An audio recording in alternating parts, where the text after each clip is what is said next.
Good morning, students. Welcome to online classes conducted by St. James School and College. Yesterday we have discussed about the science of class 5th, chapter number 2, life of animals. So before we start this work, we have recalled some things before we studied that we have discussed about the body features of the animals. Animals have different habitat, so they have adopted the different environmental condition and to survive themselves. So their body features are also different, which help them to survive in a particular climate and conditions. Okay. So first, we have already discussed breathing method, then movement of animals. Today we discuss about ways of protection. How the animals protect themselves in different ways. Different animals have different features to protect themselves from their enemies, to save themselves. Okay. First, we know what is camouflage. Many animals disguise themselves to hide. The ability is called camouflage. Camouflage क्या है ना, बहुत सारे animals अपने आप को मतलब अपने आप के अंदर एक ऐसा गुण होता है जो कि वो दूसरे एनिमल से बड़े आसानी से अपने आप को बचाने के लिए छिपा लेते हैं. ठीक है, यहाँ पे जो डिस्क्रिप्टिव वर्ड दिया है इसका मतलब है छिपाना, एक छिपाने की जो प्रवृत्ति होती है. Many animals describe themselves to hide. अपने आप को बचाने के लिए, सेव करने के लिए वो किसी न किसी तरीके से अपने आप को छुपा लेते हैं. This ability is called camouflage. उसी एबिलिटी को क्या कहा जाता है? कैमोफ्लेज कहा जाता है.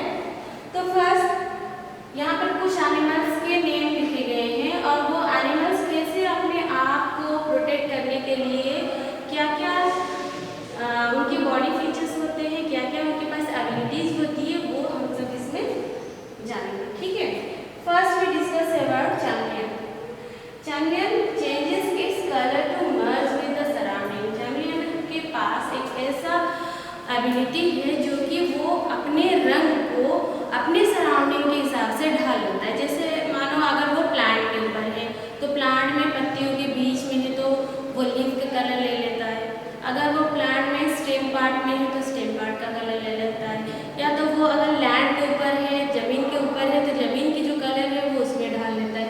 तो वो हर जगह अपने आप को उसी जगह के कलर के हिसाब से ढाल लेता है, जिससे कि बड़े आसानी से वो अपनी बॉडी को छुपा लेता है या अपनी सामने वाले एनिमीज से अपने आप को प्रोटेक्ट कर लेता है. Then next one is polar bear. Polar bear आपको पता होगा हमारे अर्थ में जो दो पोल, नॉर्थ पोल और साउथ पोल, दोनों पोल में क्या होता है, बहुत ज़्यादा ठंड होता है क्योंकि वहाँ पे सूरज की रोशनी सही से नहीं पहुँच पाती. तिरछी रोशनी की वजह से वहाँ हमेशा बर्फ गिरता है, बहुत ज़्यादा ठंड रहता है. तो वहाँ ठंड की वजह से वहाँ पे पोलर बियर क्या करते हैं, they have the white fur to move merge with the snow. Snow का कलर कैसा होता है? वाइट होता है. तो वहाँ पे पोलर बियर जो एनिमल्स बड़े आसानी से सर्वाइव कर लेते हैं क्योंकि एक तो उनकी बॉडी फीचर्स ऐसा बना होता है कि उन्हें वहाँ इतनी ठंड से उनको प्रोटेक्ट मिलता है और उनकी बॉडी की जो वाइट फर है वो उनको उसी स्नो में कहीं पे भी हाइड करने के लिए या छुपाने के लिए या अपने प्रोटेक्ट करने के लिए हेल्प करता है. जैसे स्नो का कलर वाइट है, वाइट कलर के स्नो में उनकी बॉडी की कलर भी वाइट है, फर का कलर वाइट है, तो कहीं पे भी वो छुप जाते हैं तो दिखाई नहीं देते हैं. तो वो अपने आप को प्रोटेक्ट करने के लिए उनके बॉडी के वाइट फर उन्हें स्नो में मर्ज कर लेता है या उसमें छिपा लेता है. Then stick insects. बहुत सारे इंसेक्ट्स हैं जो अपने आप को प्रोटेक्ट करने के लिए क्या करते हैं. Some insects like stick insect, they disguise themselves as thorn and leaves और sticks. वो अपने बॉडी के कलर, वो उनकी बॉडी जैसे स्टिक होती है, पतली पतली छोटी छोटी लकड़ियाँ होती है और लीव्स होते हैं या प्लांट की डिफरेंट पार्ट जैसे थ्रोन होते हैं, उसी हिसाब से उनकी बॉडी बना हुआ है, जिसकी वजह से वो उस जगह पे अपने आप को बड़े आसानी से छुपा लेते हैं। Then insect and fish produce million of eggs. बहुत सारे इंसेक्ट क्या करते हैं, रिप्रोड्यूस करते हैं। तो रिप्रोड्यूस में मिलियन ऑफ एग्स मतलब बहुत सारे मिलियन ऑफ एग देते हैं। और उसमें क्या होता है, ये जरूरी नहीं है जितना एग उन्होंने रिप्रोड्यूसिंग सिस्टम के लिए दिया है, जरूरी नहीं कि सारे एग से ही उनके न्यूबॉर्न बेबी आएंगे, ऐसा नहीं है। उसमें से बहुत सारे एग ऐसे होते हैं जो कि नेचुरल प्रोसेस से या किसी भी या तो कोई दूसरा एनिमल खा लेता है, या कई सारे अंडे से खराब भी हो जाते हैं, और उसमें बच्चे कुछ ही एग से उनके न्यूबॉर्न बेबी पैदा होते हैं। सो दैट और at some of them to survive and reach adulthood. उसमें से बहुत रेयर होते, बहुत कुछ ही बच जाते हैं जो अपने आप को सर्वाइव कर पाते हैं और धीरे धीरे वो एडल्टहुड बन जाते हैं, एडल्ट में पहुंच जाते हैं। Then many animals like elephant. Next हम डिस्कस करते हैं एलिफेंट। एलिफेंट हो गया और फिश और elephant, these animals live together in groups। वो क्या करते हैं, ज़्यादातर अपने आप को प्रोटेक्ट करने के लिए ग्रुप्स में रहते हैं, मतलब झुंड में रहते हैं। झुंड में रहने की वजह से क्या होता है ना, कोई भी अदर एनिमल से वो अपने आप को आसानी से प्रोटेक्ट कर लेते हैं, और झुंड के साथ आने जाने की वजह से वो अपने यंग वंस मतलब अपने बच्चों को भी प्रोटेक्ट करते हैं।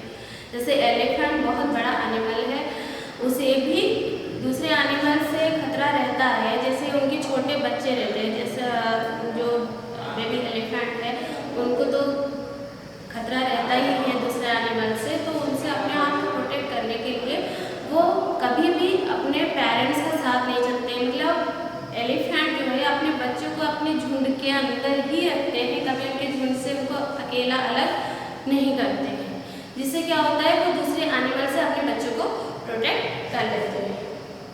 Now the puffing toad. Puffing toad आपको पता है, फ्रॉग।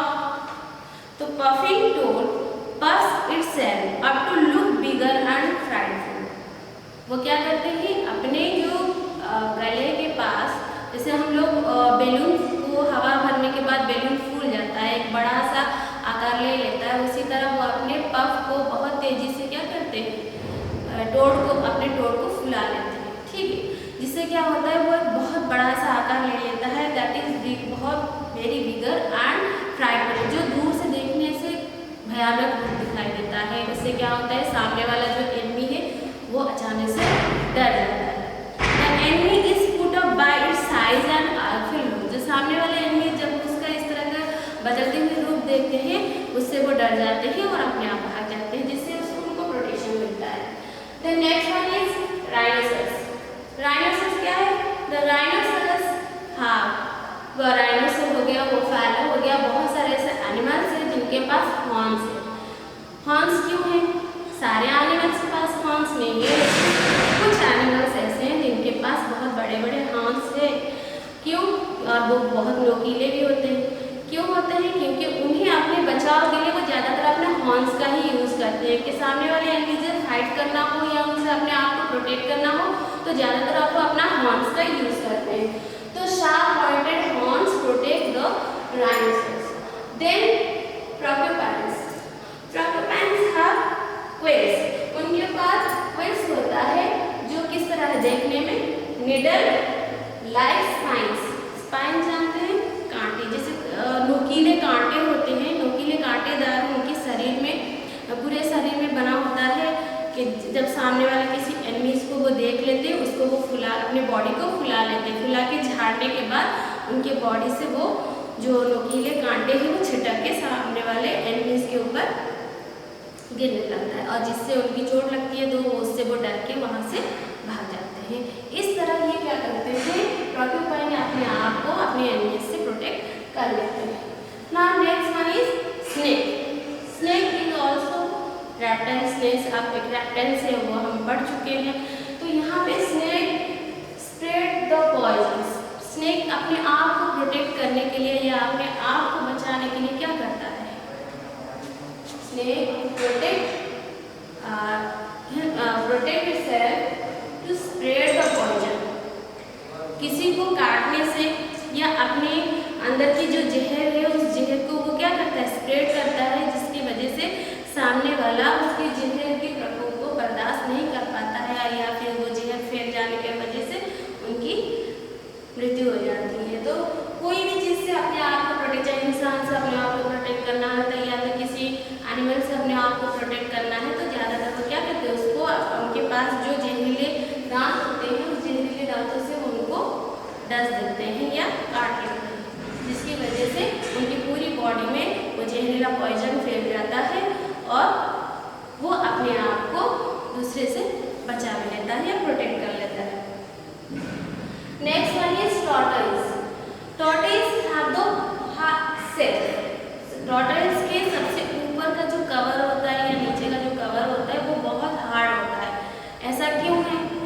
और हार्ड पार्ट के अंदर ही वो अपनी बॉडी को छुपा लेता है। जब उसे कभी किसी खतरों का आहट होता है तो वो चुपके से उसे अपने सेल के अंदर छुप जाता है। जब उसे लगता है कि नहीं वहाँ से कोई प्रॉब्लम उसको है नहीं है, किसी से कोई खतरा नहीं, तो फिर धीरे से वो बाहर अपना सर बाहर निकालने लगता है या फिर घूमने फिरने लगता है। तो they have the shell to protect themselves. तो सेल क्या होता है? What type of hard outer covering. उनके बॉडी के ऊपर एक हार्ड कवरिंग पार्ट है जिसको सेल कहा जाता है। उससे क्या होता है, वो अपने आप को अपने एनिमी से प्रोटेक्ट कर लेते हैं। और एक चीज इसके पहले हम आपको बताना चाहते हैं, what is hibernation and aestivation and hibernation आपने क्लास 4 में ऑलरेडी पढ़ चुके हो। तो हाइबरनेशन क्या है, हम इसको पढ़ाने से पहले थोड़ा सा इसको आपको रिकॉल करवाना चाहते हैं, याद करवाना चाहते हैं। What is hibernation? Some animals live in the during season to protect from the cold. कुछ एनिमल्स ऐसे होते हैं जो अपने आप को ठंड से बचाने के लिए बहुत दिन तक सो जाते हैं। उन्हें क्या कहा जाता है? हाइबरनेशन। ये किन ठंड कब होता है? विंटर सीजन में। तो विंटर सीजन में अपने आप को प्रोटेक्ट करने के लिए ठंड से एनिमल्स जो सो जाते हैं उसको कहा जाता है हाइबरनेशन। एंड एस्टिवेशन किसे कहा जाता है? न some animals sleep in during summer season to escape the heats. Heat मतलब जब समर सीजन में बहुत गर्मी होती है और उस गर्मी में अगर कोई एनिमल्स अपने आप को सर्वाइव नहीं कर पा रहा है तो उस गर्मी से अपने आप को बचाने के लिए वो काफ़ी दिन तक सो जाते हैं, तो उन्हें कहा जाता है एस्टिवेशन। ज़्यादातर डेजर्ट एरिया के रैट हैं, जब for example desert area rats क्या करते हैं, समर सीजन में वो अपने आप को होल के अंदर छुपा लेते हैं, काफ़ी दिन तक सो जाते हैं। ठीक है। Now discuss about the migration. Next topic is migration. Some animals move from one place to another place in groups in search of a food, a place for breeding, at certain times of the year is called migration. कुछ animals क्या करते हैं? Migration क्या होता है? एक जगह से दूसरी जगह को मूव करना। तो एक जगह से दूसरी जगह क्यों मूव करते हैं? बिना कारण के कोई एक जगह से दूसरी जगह मूव तो नहीं करेगा ना। तो एनिमल्स क्या करते हैं? एक जगह से दूसरी जगह, वो भी एक बहुत बड़ा झुंड में, एक ग्रुप में एक जगह से दूसरी जगह मूव करते हैं to searching of their food, जहाँ उनको प्रॉपर फूड मिल पाए, एक रहने की जगह मिल पाए और जहाँ पे वो अपने यंग वंस को रिप्रोड्यूस भी कर पाए और अपने यंग वंस के ख्याल भी रख पाए। ऐसा सेफ जगह वो लोग ढूंढते हैं और वहाँ पे साल में एक किसी जैसे ज़्यादातर ठंड के समय में एक जगह से दूसरी जगह मूव करते हैं। उसे कहा जाता है migration. Siberian crane come to India in winter season. Siberian crane एक बर्ड से जो क्या करते हैं, कम टू इंडिया वापस आ जाते हैं, इंडिया आ जाते हैं, साल में एक बार वो इंडिया आते हैं इन विंटर सीजन, जब यहाँ पे ठंड होता है। मतलब बहुत ज़्यादा ठंड हमारे यहाँ नहीं होता है, जितने ठंड होते हैं उस समय वो इंडिया आ जाते हैं, फिर यहाँ पे अपना ब्रीडिंग करते हैं, उसके बाद अपने यंग वंस को ख्याल रखते हैं। फिर जब यहाँ धीरे धीरे गर्मी होना साइबेरियन चले जाते हैं। ये साइबेरियन से इंडिया आते हैं, फिर इंडिया से साइबेरियन वापस लौट भी जाते हैं। Then olive ridley come to coastal area in Odisha. Olive ridley एक टर्टल है, वो क्या करते हैं, कम टू कोस्टल एरिया, ज़्यादातर समुद्र के किनारे, हमेशा तो समुद्र के अंदर ही रहते हैं, गहरे पानी में रहते हैं, लेकिन जब उनको रिप्रोडक्शन करना पड़ता है, जब उनको एग देना पड़ता है, तो वो क्या करते हैं, उस समय उड़ीसा के कोस्टल एरिया में आ जाते हैं।